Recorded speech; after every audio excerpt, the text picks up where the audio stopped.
TV KPM.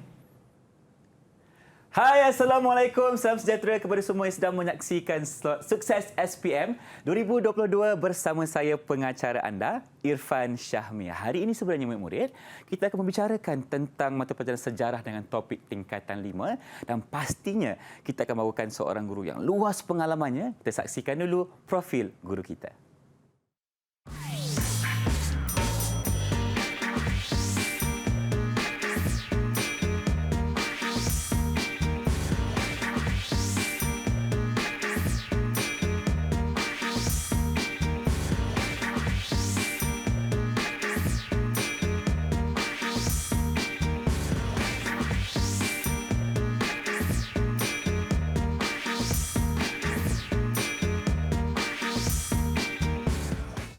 Baiklah, untuk hari ini Ifah akan perkenalkan dulu jurubahasa isyarat kita. Kita persilakan Cikgu Nabilah Ilyas atau Yahya dari SMK Sungai Layar Sungai Bertani, Kedah Darul Aman. Hai Cikgu, selamat datang bersama kami untuk Sukses SPM hari ini.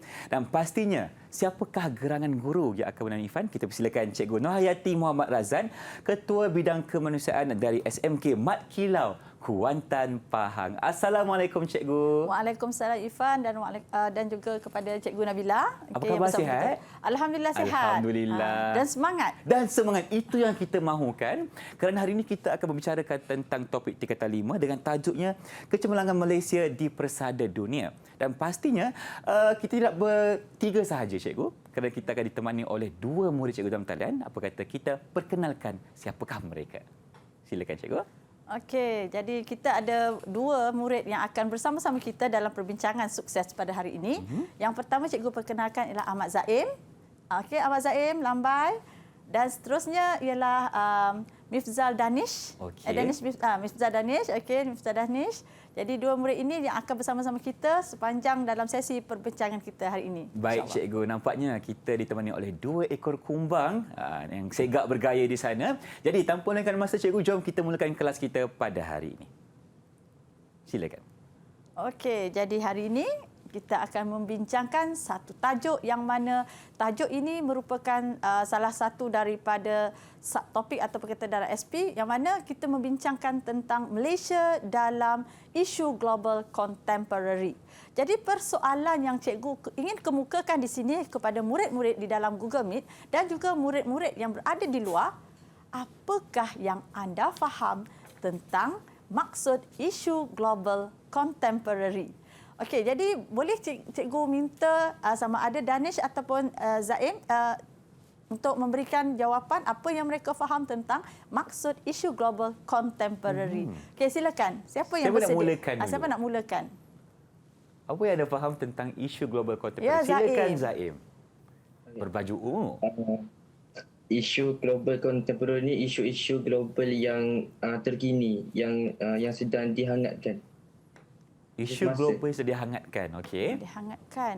Okey, jadi bila sebut dihangatkan, okey, jadi yang penting kita lihat perkataan contemporaries itu sendiri ialah merujuk kepada yang berlaku semasa, peristiwa semasa, dan bila kita letakkan isu, maksudnya apakah topik perbincangan yang kata global atau di peringkat antarabangsa yang menjadi isu perbualan masyarakat global ataupun masyarakat dunia pada hari ini. Jadi kita akan lihat ada beberapa isu yang akan menjadi tumpuan dalam perbincangan kita dalam topik hari ini. Okay. Baik Cikgu, itulah dia yang dimaksudkan dengan isu global contemporary di mana kita akan membincangkan tentang isu-isu yang diperkatakan oleh masyarakat dunia. Yeah. Okey, ada beberapa yang akan dibincangkan tapi kita akan berhenti berehat seketika. Kembali selepas dalam Didik TV KPM, jangan ke mana-mana. Didik TV KPM.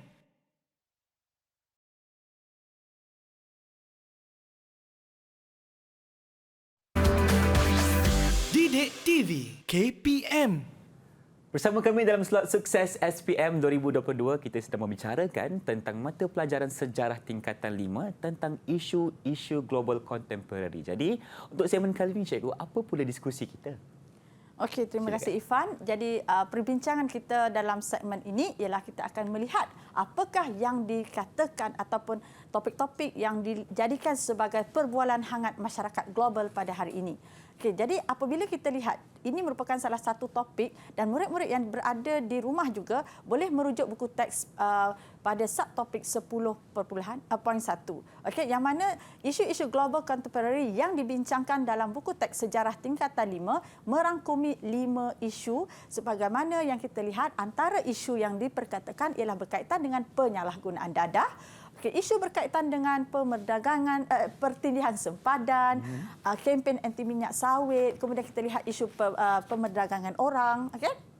Dan juga berkaitan dengan penyakit berjangkit. Jadi kita akan menerusi satu persatu topik ini agar dapat mengembalikan balik pengetahuan yang telah pun murid-murid pelajari dalam menghadapi peperiksaan SPM yang bakal tiba nanti.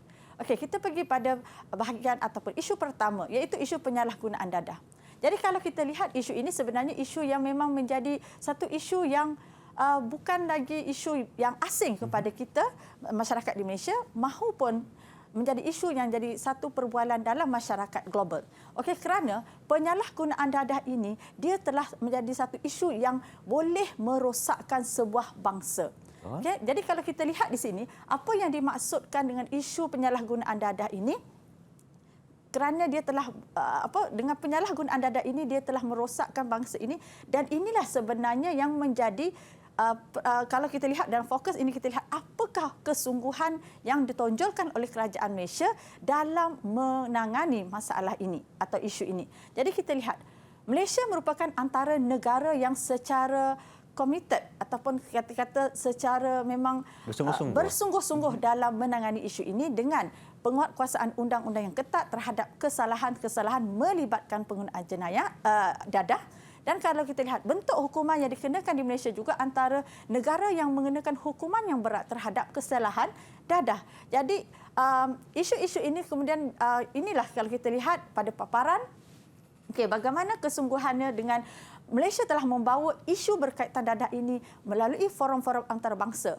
Yang mana kalau kita lihat tujuan forum ini adalah bagi satu platform yang Malaysia menimbulkan persoalan terutama sekali apabila melibatkan kita kata pengedaran dadah ni merentasi sempadan negara. Jadi dah tentulah bukan usaha kerajaan Malaysia sahaja tetapi dia memerlukan kerjasama dengan negara-negara lain terutamanya negara-negara yang bersempadan dengan Malaysia menangani isu dadah ini. Jadi isu dadah merupakan isu bukan serantau tetapi isu global yang menjadi yang kita kata kita hapus dadah kita akan dapat bangkitkan negara bangsa.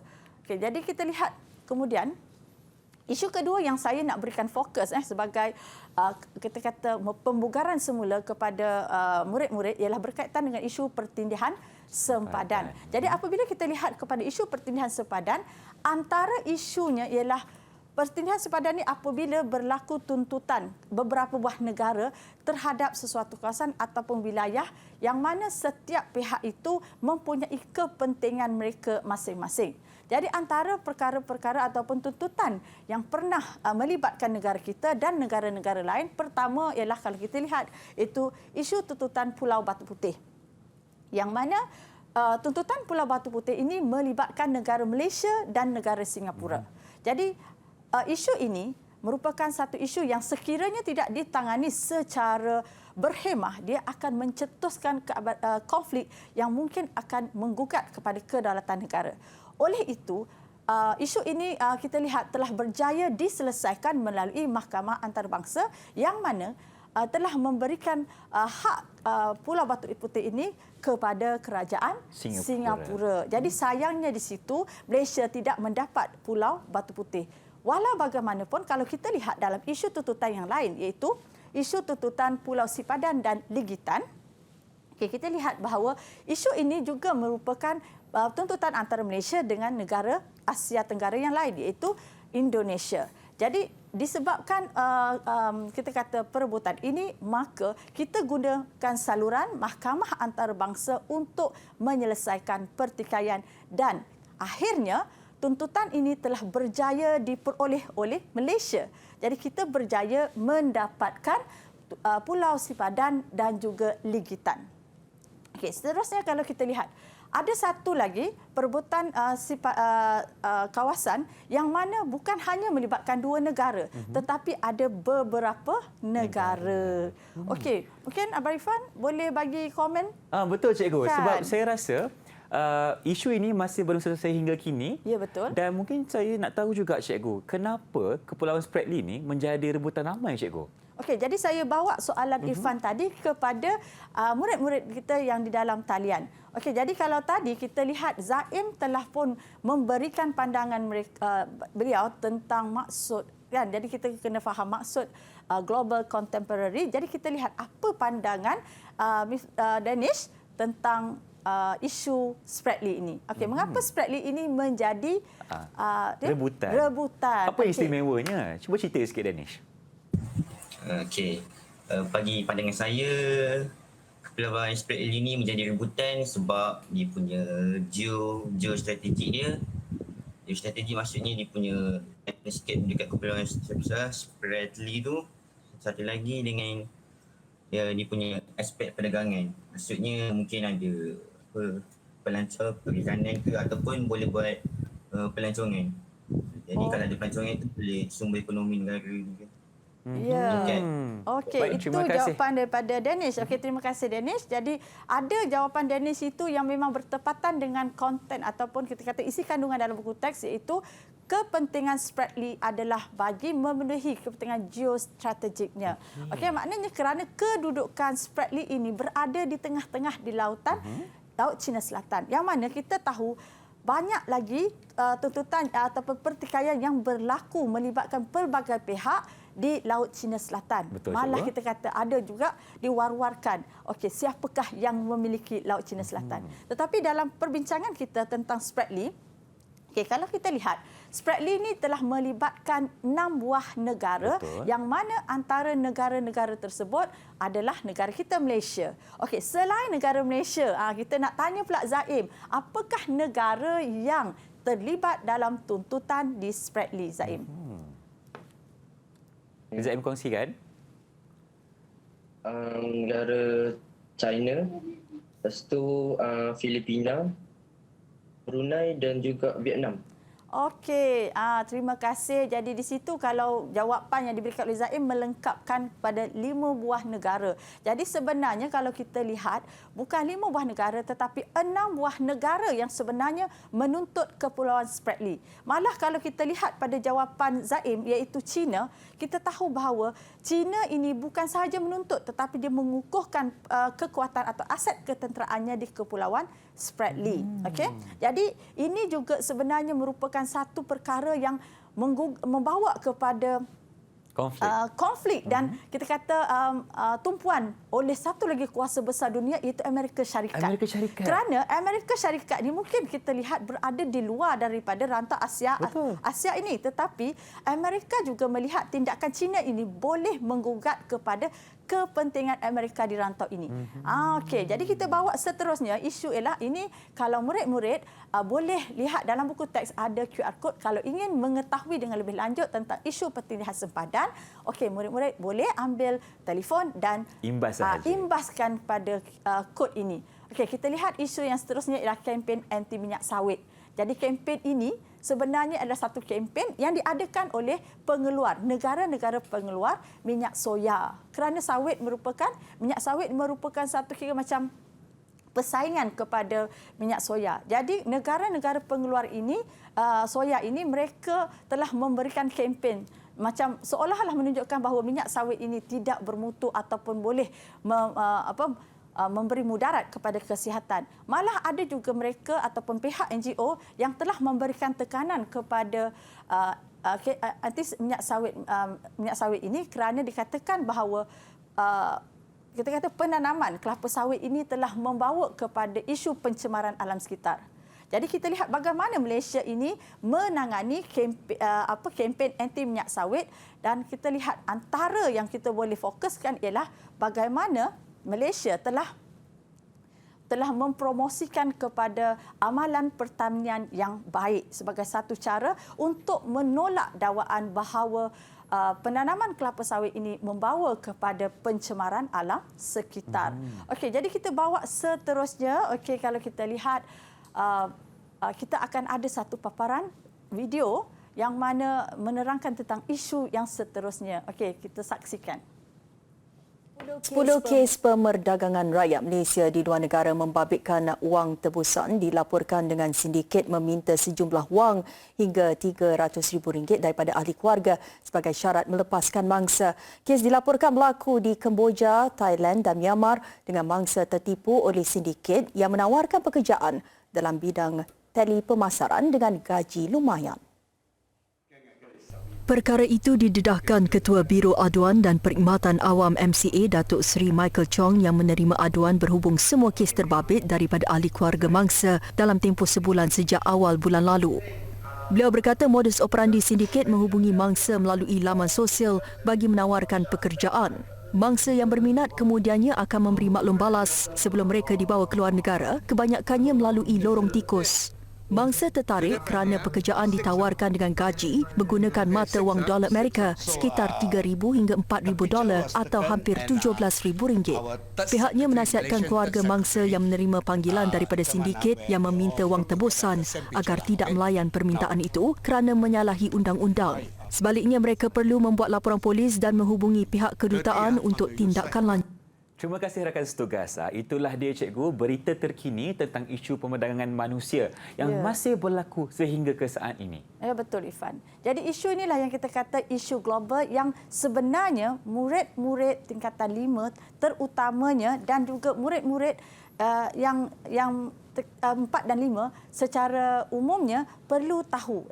Kita kena peka kepada isu semasa. Jadi kalau kita lihat pemerdagangan manusia ini kita dikaitkan dengan kedatangan mereka menjadikan Malaysia sebagai satu transit. Okey, yang mana pemerdagangan manusia ini merupakan satu jenayah terancang. Jadi dia merupakan satu yang kalau kita lihat isu ini tidak boleh ditangani secara individu ataupun secara persendirian oleh kerajaan Malaysia. Sebaliknya memerlukan kerjasama erat dengan pertubuhan serantau mahupun melalui pertubuhan antarabangsa. Jadi kalau kita lihat dalam video yang ataupun berita yang telah dipaparkan, kita lihat bahawa pemerdagangan rakyat Malaysia ke luar negara yang mana kita tahu bahawa melibatkan beberapa buah negara dan antara yang menjadi kubu kepada tahanan rakyat Malaysia ialah di Myanmar. Jadi kalau kita kaitkan juga dengan isu ini, kita lihat bagaimana sebenarnya peranan yang dimainkan oleh kerajaan Malaysia memberikan tekanan kepada kerajaan Myanmar melalui kedutaan dengan menghantar surat, tetapi kalau kita lihat tidak diendahkan. Tidak diendahkan. Kemudian seterusnya kita lihat ialah berkaitan dengan apabila melalui kedutaan juga tidak mendapat respon yang diharapkan, maka kita bawa kepada seterusnya ialah NGO menuntut ataupun menghantar petisyen ke PBB. Jadi itulah yang antara yang kita lihat peranan yang dimainkan oleh kerajaan Malaysia dalam menangani isu pemerdagangan orang yang sedang berlaku pada hari ini. Jadi apa yang ada pada paparan ialah yang ada dalam buku teks. Jadi kita lihat isu ini dia kita kata semakin membimbangkan dalam masyarakat dunia pada hari ini. Okey, dan isu yang terakhir yang cikgu nak paparkan atau membincangkan ialah berkaitan dengan penyakit berjangkit. Okey, kalau kita imbas balik yang dalam buku teks buku teks tingkatan 5 dia menerangkan tentang isu penyakit AIDS. Okey, jadi isu ini telah menjadi igawan ataupun peristiwa hitam dalam masyarakat kerana menimbulkan pelbagai respon yang berbeza daripada masyarakat. Jadi kerajaan Malaysia dia telah memberikan satu komitmen yang amat tinggi dalam menangani penularan wabak ini. Dan kalau kita lihat juga komitmen yang sama juga ditonjolkan oleh kerajaan Malaysia melalui usaha bagi menangani pandemik 19 COVID-19. Jadi kita bawa perbincangan yang terakhir kepada murid berdasarkan satu soalan. Okey, negara kita bijak dalam menguruskan isu-isu global? Jadi soalannya, bersetujukah anda? Dan bahaskan. Jadi kita tak minta lah murid bahaskan, tetapi secara ringkasnya kita minta murid di dalam talian memberikan respon terhadap soalan ini. Okey, siapa yang nak mula? Zaim? Mungkin? Setuju. Okey, Zaim setuju. Ya, setuju. Berikan terus. Kenapa Zaim bersetuju, Zaim? Berikan pendapat anda. Beri pendapat. Isu penyakit berjangkit yang telah pun menjadi pandemik telah pun ditangani dengan penuh kecekapan. Hal ini kerana inisiatif yang diambil oleh kerajaan memberi impak terhadap penyebaran penyakit berjangkit COVID-19. Hal yang demikian, kecekapan kerajaan dalam menggunakan Akta Penyakit Berjangkit 1988 telah pun membuktikan kejayaan negara dalam berhadapan menguruskan isu-isu global. Contohnya, kerajaan melaksanakan Perintah Kawalan Pergerakan PKP yang mewujudkan undang-undang untuk semua rakyat Malaysia kekal berada di rumah. Ya, okey, Baik, terima terima kasih kasih, Zaim. Zaim. Mungkin juga kita ambil sikit pandangan daripada Danish. Danish, apa pandangan Danish? Jadi Danish juga bersetuju? Cikgu rasa Danish bersetuju. Boleh berikan pendapat Danish? Kenapa bersetuju? Sama seperti saya setuju. Sama seperti Zaim, iaitu Perintah Kawalan Pergerakan. Contohnya, kerajaan larang untuk rakyat-rakyat berhimpun untuk program sosial, sukan dan budaya supaya penularan COVID-19 dapat dicegah. Ya, okey, terima kasih. Jadi kita tahu bahawa murid-murid dalam talian ni memberikan respon terhadap penyakit COVID kerana ini merupakan pengalaman mereka. Dan kita tahu bahawa pengalaman yang mereka hadapi sendiri menjadikan mereka lebih nampak bahawa isu-isu yang ditangani oleh Malaysia ini adalah ditangani dengan bijak oleh pemimpin-pemimpin kita. Walaupun pada awalnya kita nampak itu sebagai satu sekatan, tetapi akhirnya impaknya kita tahu bahawa kemanisan daripada usaha tersebut ialah kita akhirnya menghampiri pada ataupun berada pada fasa endemik. Okey. Okey, terima kasih Cikgu atas segala perkongsian. Nampaknya kita dah faham ada 6 kesemuanya iaitu isu global contemporary. Jadi kita akan berhenti berehat seketika. Kembali selepas ini dalam Didik TV KPM, slot sukses SPM 2022. Didik TV KPM.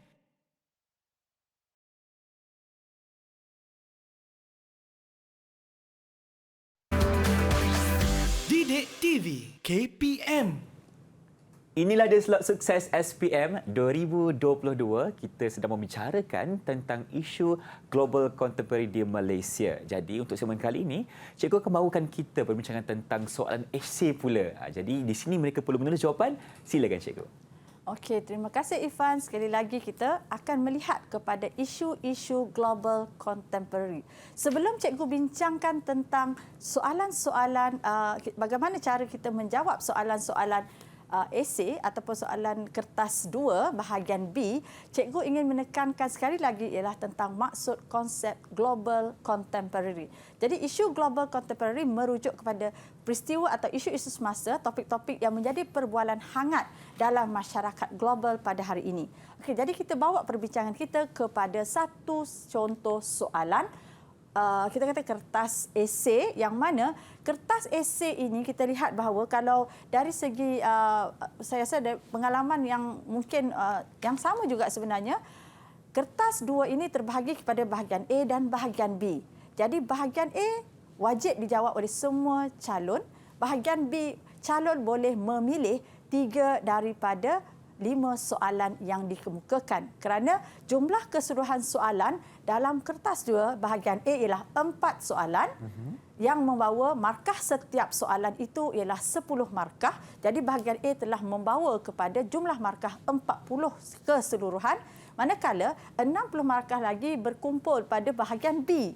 Bahagian B, jadi murid-murid atau calon-calon SPM boleh memilih 3 daripada soalan yang mana dikuasai. Jadi di sini saya bawa perbincangan tentang soalan yang mana kertas ini membincangkan tentang isu global. Okey, soalan yang pertama. Okey, jadi di atas itu merupakan stimulus ataupun kita kata bahan rasangan. Okey, Malaysia tidak terkecuali daripada menghadapi isu global yang mampu menggugat kedaulatan negara sekiranya tidak ditangani secara bijak. Soalannya, apakah isu global contemporary yang dihadapi oleh Malaysia? Jadi pada soalan ini kita lihat pertama, lihat kepada kehendak soalan. Yang kedua, kata tugas dia. Dan yang penting sekali kita lihat pada markah dia. Okey, jadi kita bacakan dahulu satu persatu soalan, kemudian kita bawa kepada bagaimana cara nak menjawab soalan ini. Soalan yang kedua, okey, jadi tentangkan jelaskan. Jadi kata tugas jelaskan isu tuntutan bertindih yang dibuat oleh Malaysia, 8 markah dan seterusnya. Pada paparan, murid-murid boleh melihat contoh soalan yang ketiga, C. Okey, saya bawa kepada terus bagaimana cara kita nak menjawab soalan ini. Ini merupakan cadangan sahaja, bukan itu jadi cadangan. Bagaimana kita nak menjawab soalan kita kata esei yang bersifat fakta. Jadi saya gunakan teknik GS. Yang GS ni bukan goal shooter, itu garis dan salin. Jadi garis di mana? Kalau lihat di sini, okey, apakah? Jadi itu merupakan soalan apa? Apa isunya? Jadi kita tak boleh terus tulis penyalahgunaan dadah, pemerdagangan orang. Isunya ialah jadi dia mesti ada ayat lengkap kerana berada pada bahagian esei. Jadi cara yang cikgu sarankan ialah pertama kita garis pada soalan, okey, isu global contemporary yang dihadapi oleh Malaysia. Jadi kita sambung fakta ialah, jadi di sini termasuk penyalahgunaan dadah, pertindihan sempadan dan kempen anti minyak sawit Malaysia.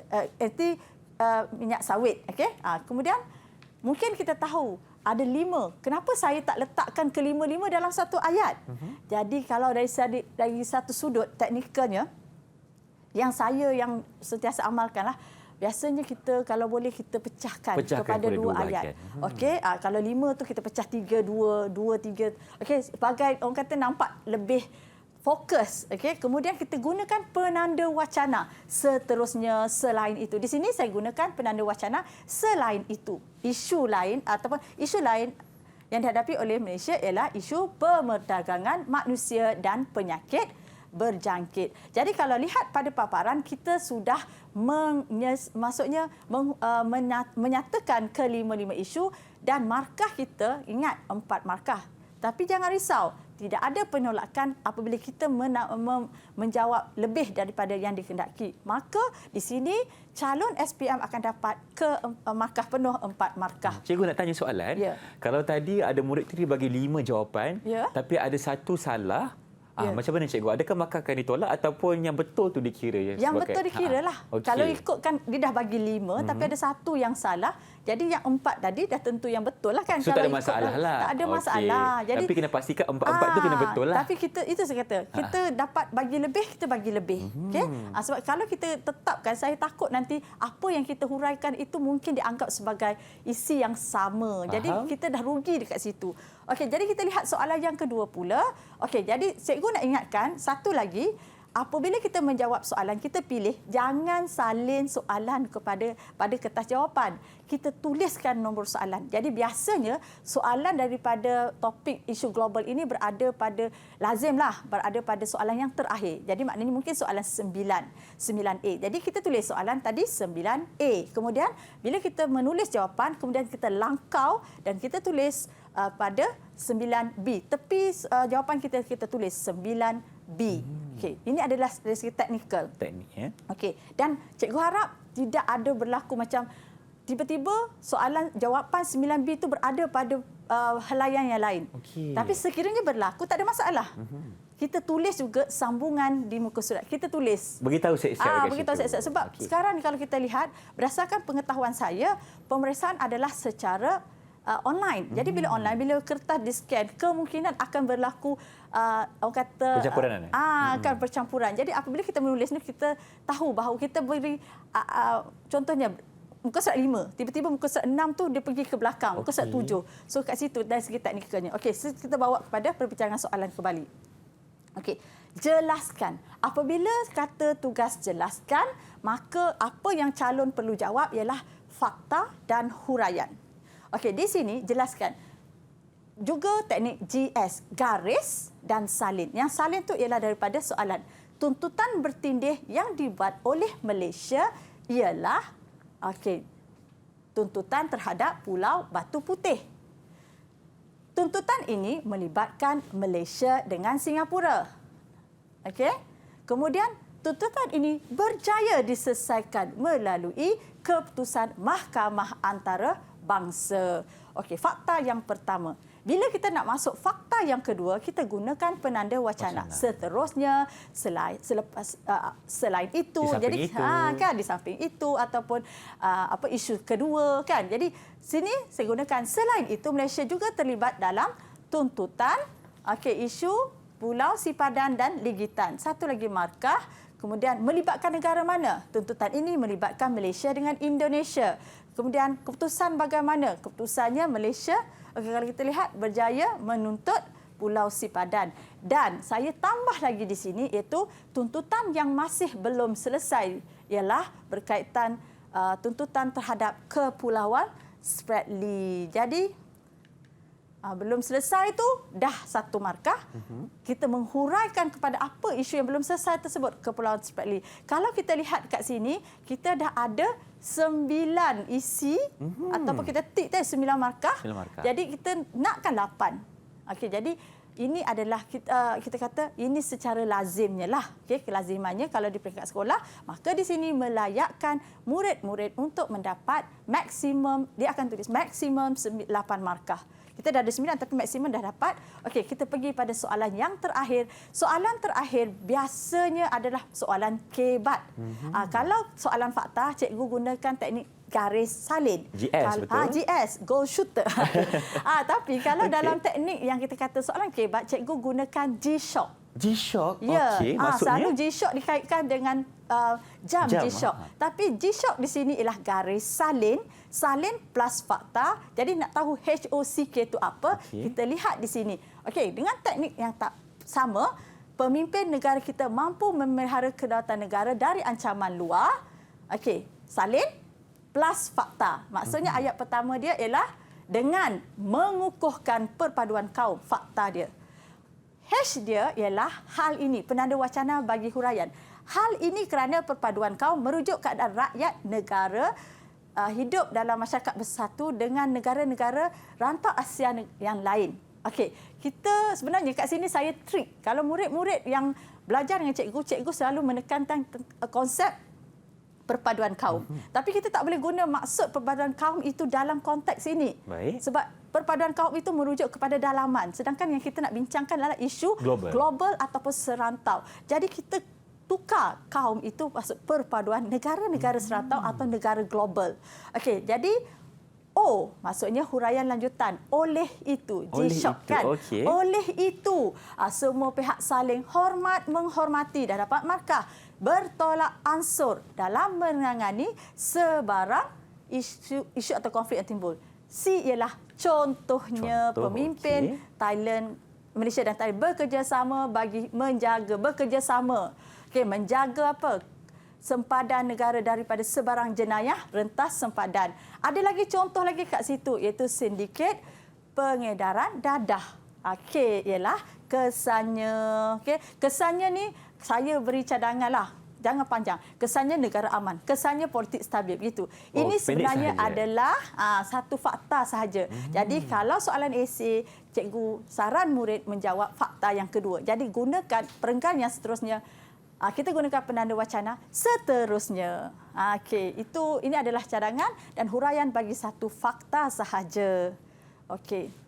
Okey, cikgu. Nampaknya itulah cara yang terbaik untuk kita menjawab soalan esei. Yang pertama sekali, jangan lupa untuk menggunakan ayat yang lengkap. Dan kedua, masukkan sedikit penanda wacana untuk memudahkan pemeriksa melihat jawapan anda. Dan ketiga, ada dua teknik yang cikgu kongsikan tadi. Yang pertama, konsep GS. Dan yang kedua, konsep G-Shock. Jadi, ambil catatan tentang itu.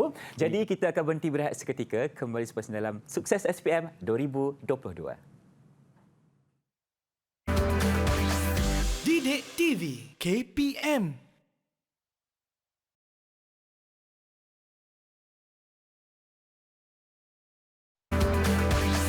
Didik TV KPM. Bertemu kembali dalam slot Sukses SPM 2022 bersama dengan saya dan juga cikgu di sana, Cikgu Hayati. Okey, Cikgu Hayati, untuk segmen kali ini kita nak bincangkan pula tentang soalan objektif, betul? Ya, jadi betul, jom kita betul. mulakan. Okey, jadi dalam segmen ini kita akan memfokuskan kepada kertas 1. Jadi kertas 1 ini, okey, kalau kita lihat ini secara imbas balik. Okey, cikgu tahu bahawa semua murid dah biasa dengan kertas 1. Ada 40 soalan.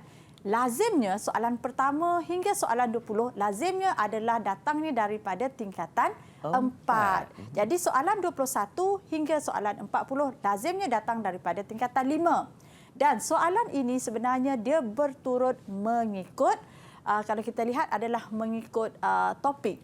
Jadi dalam topik perbincangan kita iaitu berada pada topik yang terakhir dalam buku teks, bermakna secara logikalnya kita mungkin berada kepada soalan yang dua yang terakhir ataupun mungkin satu. Kenapa saya cakap demikian? Sebab lazimnya dalam setiap soalan kalau ditanya biasanya paling minimum satu, dia boleh jadi 2 soalan daripada topik yang sama ataupun paling maksimum 3 lazimnya.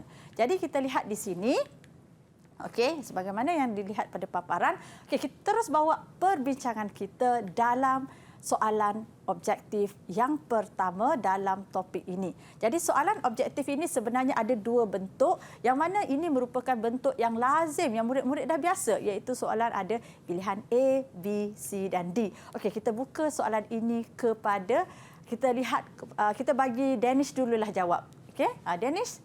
Okay, apakah jawapan? Okey, soalannya ialah apakah kepentingan Kepulauan Spratly yang menyebabkannya menjadi rebutan di Asia Tenggara? Okey, apa jawapan dia? A. Kemajuan pelancongan. B. Kekayaan khazanah laut. C. Okey, kepentingan geostrategik. Dan D. Kelestarian alam sekitar. C. Kepentingan geostrategik. Okey, kepentingan geostrategik. Jadi agak-agak jawapan dia betul tak? Betul cikgu, saya setuju dengan jawapan ya, yang diberikan. Betul. Okey, jadi ini adalah dalam kita lihat merupakan konstruk memahami. Okey, soalan ini mudah sahaja ya. Jadi dia terus kepada kalau murid-murid dapat menguasai topik ini, jadi terus dapat jawapan iaitu kepentingan geostrategik. Okey, jadi boleh rujuk pada buku teks muka surat 227. Okey, sebagai lanjutan, jadi murid-murid dalam talian dan juga murid-murid di rumah, cikgu sarankan untuk merujuk pada buku teks untuk mendapatkan info tambahan. Cikgu, apa maksud stem dekat sebelah tu, cikgu? Okey, stem. Stem tu maksudnya soalan dia lah. Okay, kita ada stimulus, kita ada rangsangan dia, and then kita ada soalan dia. Baik. Jadi soalan ini apakah direct? Okey. Jadi kalau kita lihat soalan yang bentuk yang kedua ataupun soalan kedua, kita terus pada perbincangan soalan kedua. Okey, soalannya, bagaimanakah Malaysia dengan Indonesia menyelesaikan isu tuntutan bertindih Pulau Sipadan dan Ligitan? Okey, kita dah banyak buat perbincangan dan juga kita lihat dalam topik ini telah dibincangkan di dalam buku teks. Jadi soalan dia mengapa, bagaimana? Okey, caralah. Okey, jadi kata tugas bagaimana maksudnya cara atau langkah yang telah dilakukan oleh kedua-dua negara ini dalam isu tuntutan pertindihan sempadan ini. Okey, kita lihat A ialah dengan menyertai mesyuarat pertubuhan bangsa-bangsa bersatu. Okey, B iaitu dengan menjalin kerjasama dengan polis antarabangsa Interpol. C melalui keputusan Mahkamah Antarabangsa dan D menghadiri Forum ASEAN China. Okey, apa jawapannya, Zaim? Jawapannya C. C. Okey, melalui keputusan Mahkamah Antarabangsa. Okey, jadi untuk tambahan lagi, okey, siapakah atau pihak manakah yang telah berjaya mendapatkan Pulau Sipadan dan Ligitan ini? Siapa nak jawab? Okey, siapa nak jawab tu? Okey, Okey, Zaim Zaim, juga. Ya, silakan. apa? Silakan. Malaysia. Malaysia Ya, jawapannya. Malaysia. Okey, jadi muka surat 227 juga. Kalau Interpol ni, kita sebenarnya jawapan B tu, dia adalah berkaitan dengan isu berkaitan penyalahgunaan dadah. Okey, kita lihat seterusnya soalan itu.